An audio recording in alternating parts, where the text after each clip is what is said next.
O efeito sombra. Parte 2.2, página 139. A máscara da sombra. Revelar as partes que aprendemos a reprimir é a chave para o entendimento de como desfrutamos da liberdade em algumas áreas da vida e nos comportamos como robôs em outras. É o medo que nos convence a usar uma das infinitas máscaras para nos esconder e construir uma personalidade, um figurino, por assim dizer, para ocultar quem realmente somos. Trabalhamos incansavelmente para criar uma fachada, para que ninguém descubra nossos pensamentos sombrios, desejos, impulsos e histórico pessoal. Foi a sombra do passado que nos levou a construir a face, a máscara, que mostramos ao mundo. Seremos alguém que gosta de agradar as pessoas ou buscaremos alívio do mundo ficando isolados, distantes e sozinhos? Trabalharemos incessantemente para sermos vistos como acima da média ou ficaremos contentes deitados diante da TV ou passando horas na internet procurando sites de fofocas? Nossa personalidade não foi criada por acidente. Foi criada de modo a camuflar as partes que julgamos mais indesejáveis e a compensar o que consideramos nossas falhas mais profundas. Esse self falso está incumbido de uma única missão: esconder todas as partes indesejadas e inaceitáveis de nós mesmos. Se fôssemos magoados por pais emocionalmente imprevisíveis, talvez tenhamos que trabalhar muito para transmitir a imagem de uma pessoa calma e equilibrada. Se tivermos dificuldade de aprendizado enquanto crescíamos, talvez criemos uma personalidade terna, excessivamente amorosa, para que os outros não percebam a deficiência que acreditamos ter. Se nos envergonhamos de ser filho adotivo, talvez nos tornemos trabalhadores altamente motivados, que sempre se vestem impecavelmente e são bem articulados. A imagem que criamos é elaborada pelas partes feridas, confusas ou repletas de dor. Embora isso possa enganar os outros e até nós mesmos por um tempo, acabaremos sendo confrontados pelo ferimento que essas máscaras destinavam a esconder. Como uma forma de assegurar que nosso self falho e imperfeito não seja descoberto ou exposto, sabiamente começamos a desenvolver características opostas àquelas que tentamos esconder.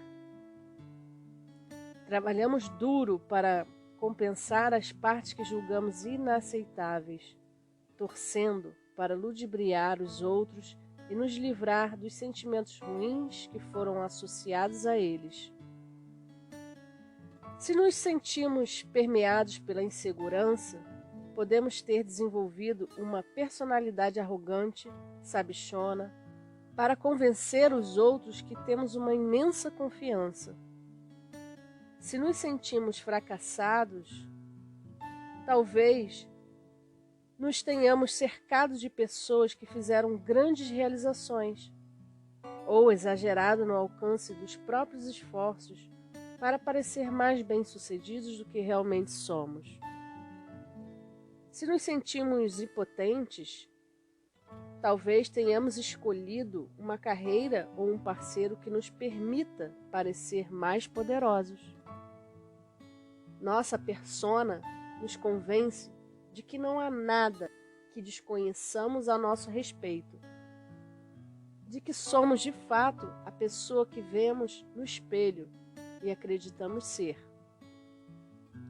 Mas a questão é que, uma vez que compramos a história de que esse é quem sou, fechamos a porta para qualquer outra possibilidade e negamos a nós mesmos tudo o que poderíamos ser. Perdemos a habilidade de escolher porque não conseguimos fazer nada fora do âmbito da personalidade que estamos encenando. A persona previsível que construímos agora está no controle. Tornamo-nos cegos às imensas possibilidades de nossa vida. Somente quando paramos de fingir ser o que não somos, quando já não sentimos a necessidade de nos esconder ou compensar por nossa fraqueza ou nossos talentos, conheceremos a liberdade de expressar o autêntico self, tendo habilidade para escolher com base na vida que verdadeiramente desejamos viver.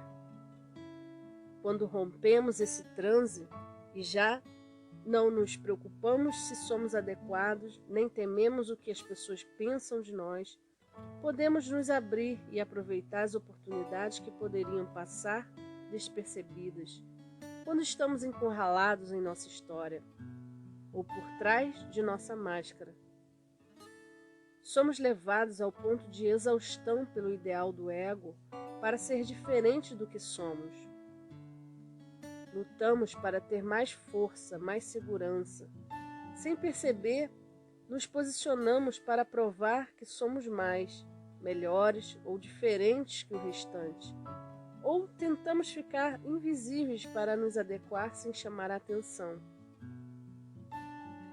Esforçamo-nos para criar exatamente a persona que acreditamos que nos trará a aprovação e o reconhecimento que desesperadamente precisamos, ou, de modo alternativo, que nos dê uma desculpa para não viver na íntegra uma vida que amamos. Então, começamos a agir de um jeito consciente ou inconscientemente que nos leva a outros pensamentos, sentimentos e impressões que acreditamos nos trarão amor, respeito ou pena, até o dia em que a casa cai. Amanda estava profundamente envergonhada por não ter se formado na faculdade e mortificada porque a maioria dos parentes, pelo lado da família da mãe, andavam na contramão e não havia investido em educação. Ela trabalhou com afinco para criar uma persona que escondesse seu constrangimento e lhe desse uma boa aparência diante daqueles que queriam impressionar. E encontrou um nicho em um campo de especialização em que era considerada inteligente, prestativa e indispensável. Porém, por mais que lesse e contribuísse em seu trabalho, Amanda terminava quase todos os dias com uma sensação de ser menos. Na tentativa de resolver sua dor, decidiu voltar à escola, esperando que a obtenção de um diploma a transformasse de uma garota sem estudo, moradora de um parque de trailers, em uma mulher sofisticada e moderna. Certa noite, ela entrou na aula de psicologia devidamente trajada com sua persona profissional. Sentiu-se orgulhosa, pois já havia criado uma reputação de ser a garota inteligente da turma. Quando o professor detalhou o trabalho para a semana, Amanda começou a murchar, conforme a sombra repleta de vergonha se apoderava dela.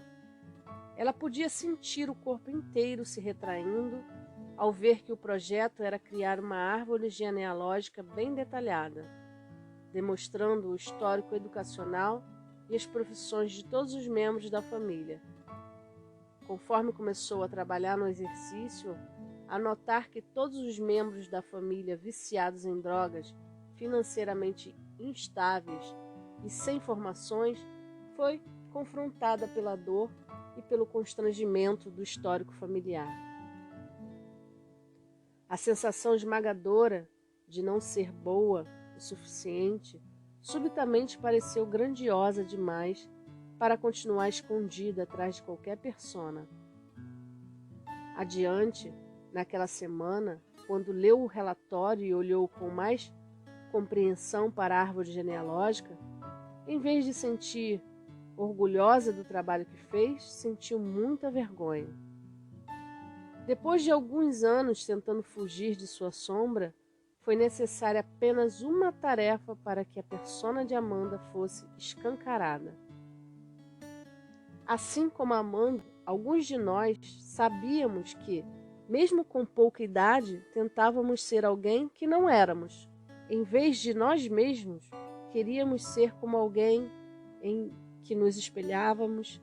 Então, inconscientemente, assumimos a fachada de outra pessoa, sem sequer perceber que aquilo não era um selfie autêntico.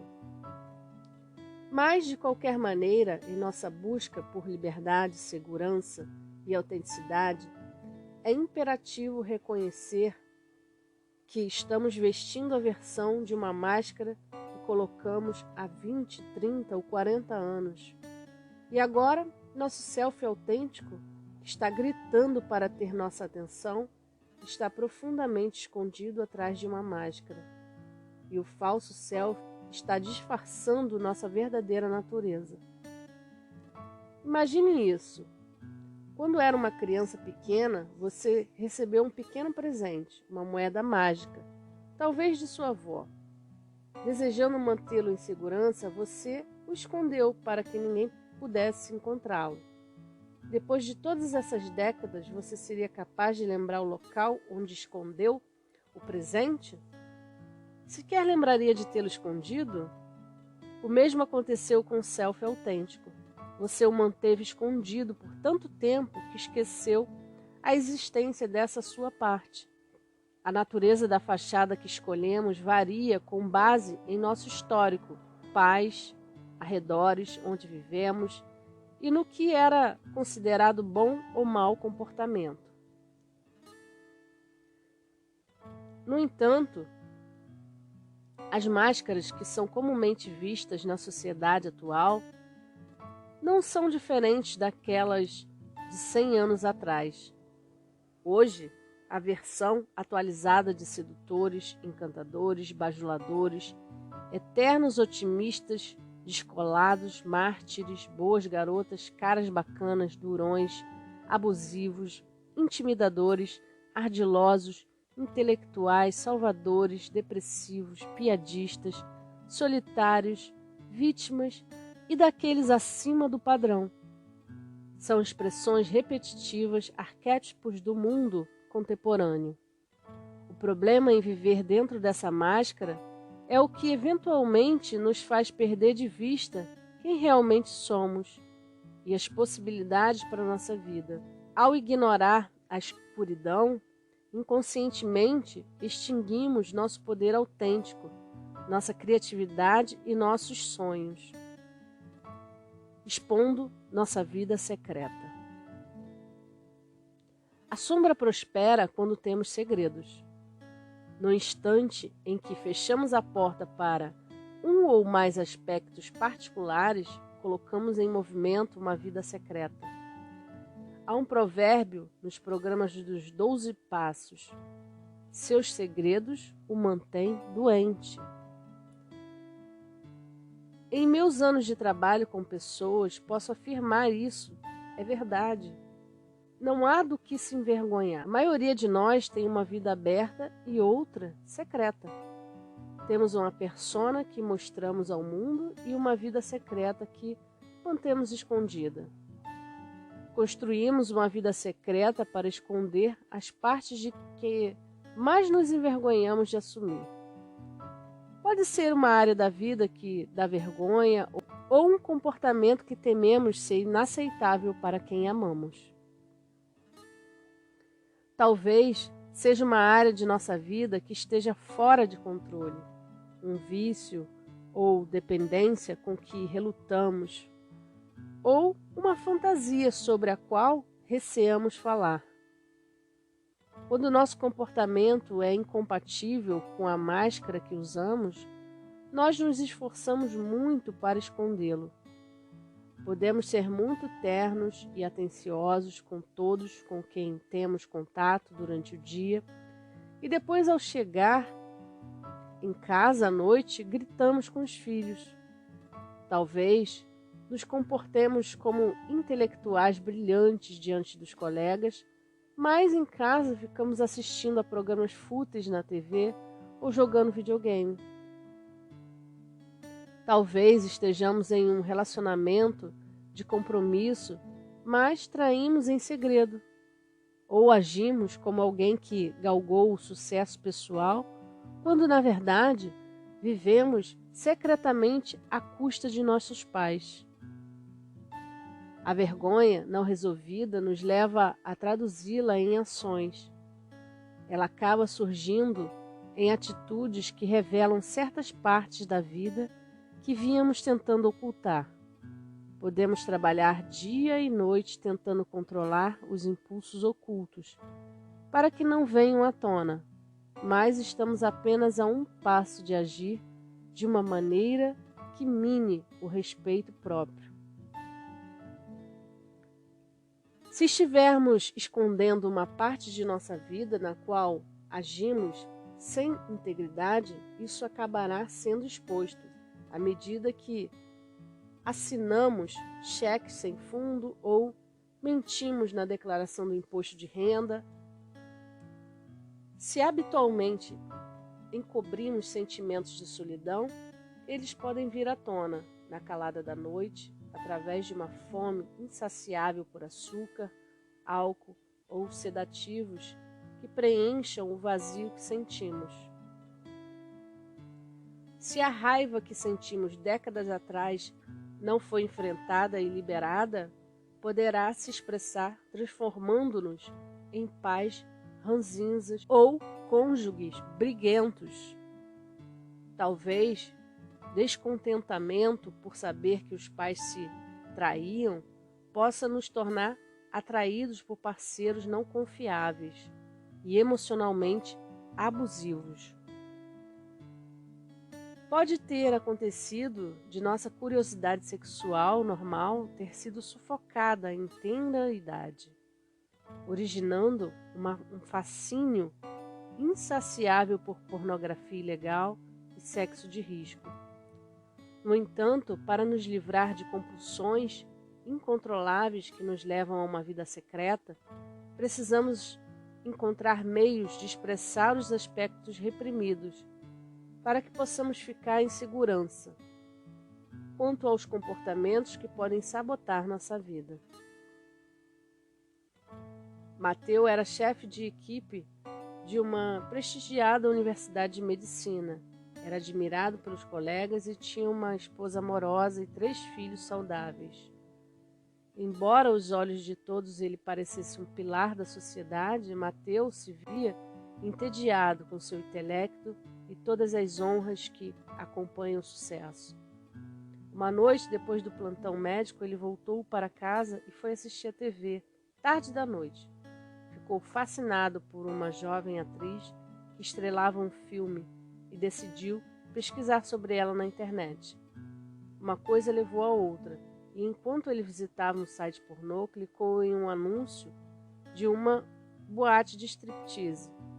As imagens o deixaram muito excitado. Sua mente começou a divagar e ele pensou em passar na boate no próximo dia de folga.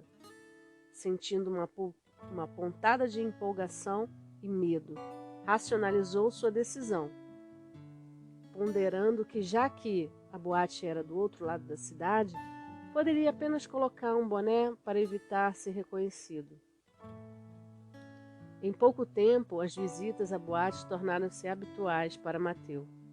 Ele se via cada vez mais atraído por uma das mulheres e acabou marcando um encontro. As histórias que contava à esposa se tornavam cada vez mais complicadas, com muitas mentiras.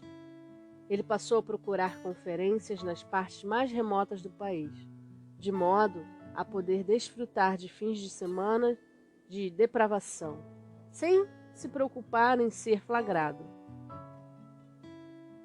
Como o sexo com a esposa passou a ser menos frequente e excitante, ele foi ficando mais aventureiro e começou a correr mais riscos.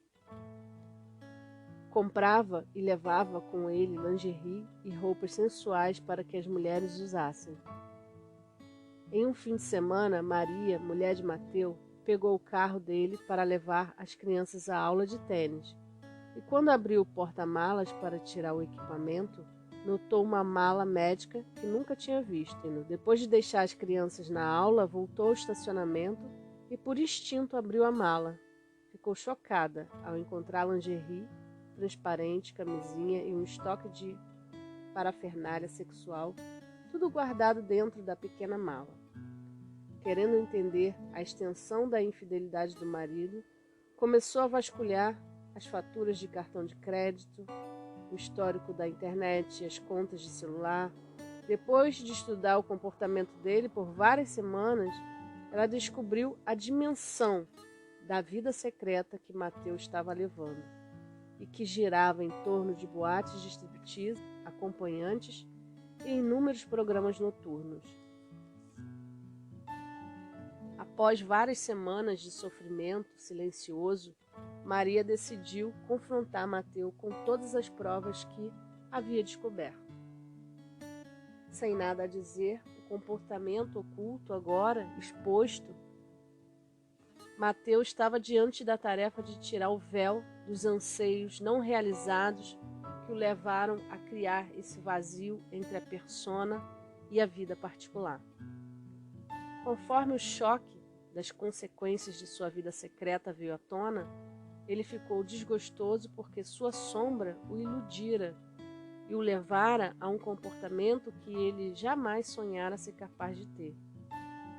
Como a maioria dos viciados em sexo, Mateu precisava de ajuda e logo descobriu que não era apenas sexo que procurava, mas também buscava atenção, admiração e empolgação.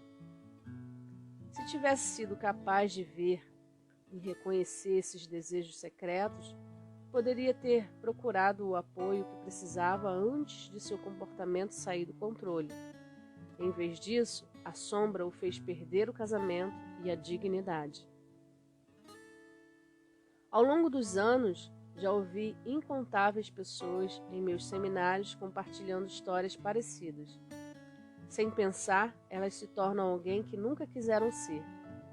A conclusão disso tudo é que, se não lidarmos com os aspectos ou impulsos sombrios e os sentimentos reprimidos, eles vão lidar conosco. Como diz meu amigo Dr. Charles Richard, ignorar nossa sombra reprimida é como trancar alguém no porão até que ele faça algo dramático para conseguir nossa atenção. Se nós recusarmos a revelar a sombra por vontade própria, corremos o risco de ficar na linha de fogo do que eu chamo de efeito sombra. Sem qualquer alento à vista para nossas partes reprimidas, elas assumem a vida própria.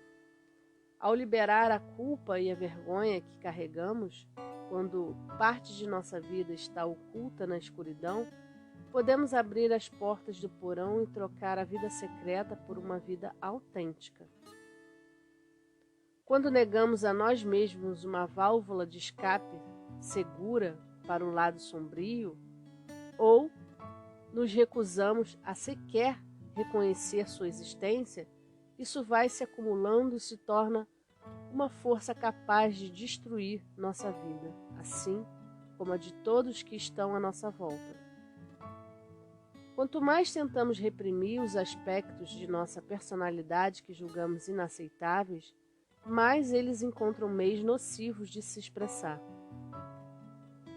O efeito sombra ocorre quando a própria escuridão reprimida torna sua presença conhecida, levando-nos a agir de maneira inconsciente e inesperada.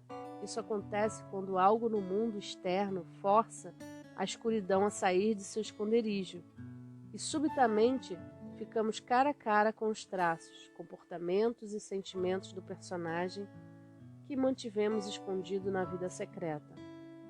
O efeito sombra não é algo que planejamos. Na verdade, É algo que a maioria de nós investiu tempo e energia para tentar evitar.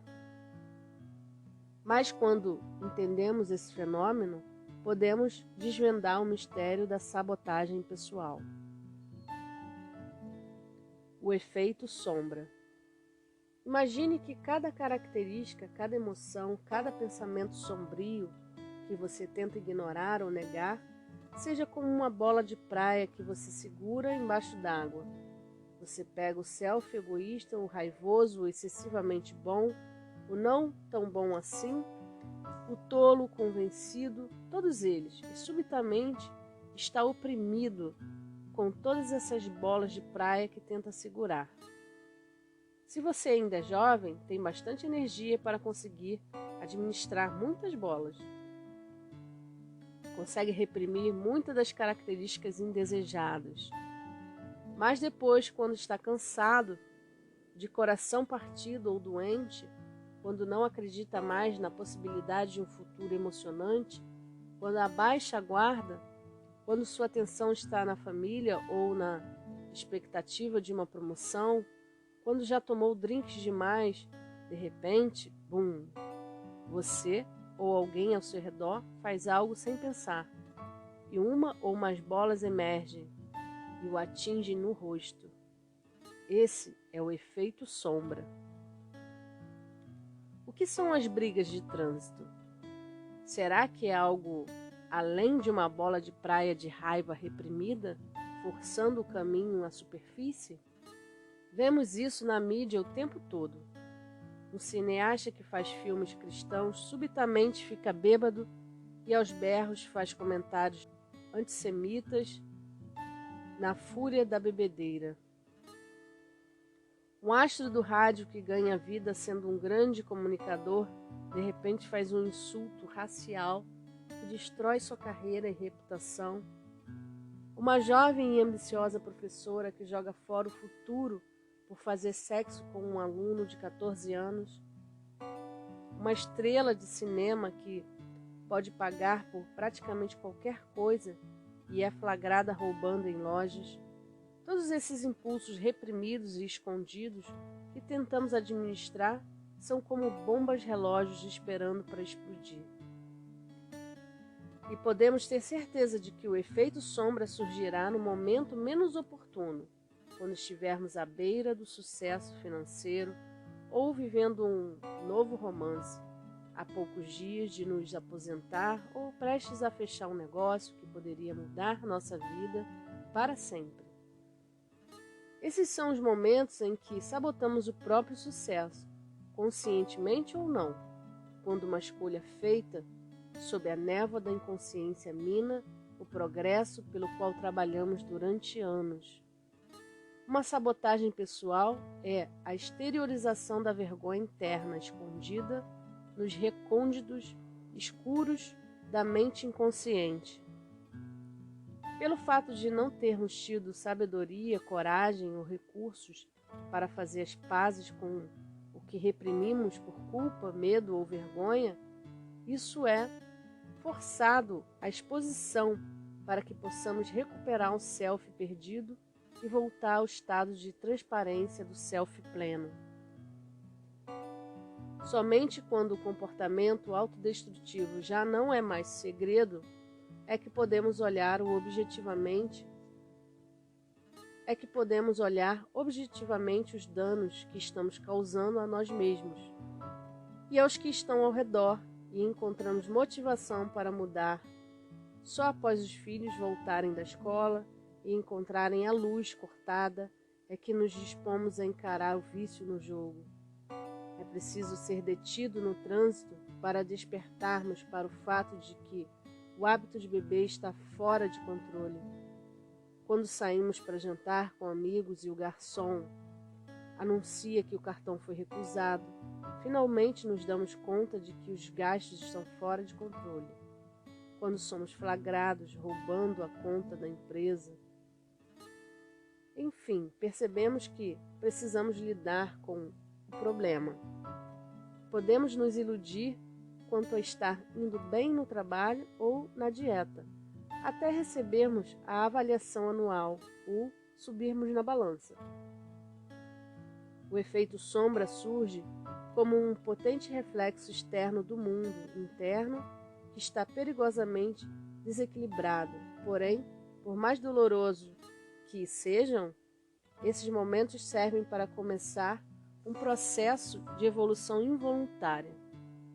Quando somos confrontados pela sombra e ela é vista por aqueles cuja opinião prezamos, saímos da negação e esperançosamente reconhecemos que precisamos fazer algo a respeito. Se fôssemos capazes de nos enxergar com precisão, seria uma tarefa mais fácil, mas não conseguimos e por conta disso é muito fácil cair no transe da negação, também conhecido como nem noto que estou mentindo. A mentira começa conosco. Se tivéssemos intimidade com nossos impulsos sombrios, se soubéssemos que egoísmo, raiva, ganância e intolerância têm mensagens importantes a transmitir, prestaríamos atenção à presença deles, como um amigo de confiança que bate à porta. Mas quando alienamos nossa sombra, quando por medo nos recusamos a reconhecer ou receber as mensagens que ela está tentando enviar, esteja certo de que faremos algo ou nos envolveremos com alguma coisa que trará o lado sombrio à superfície.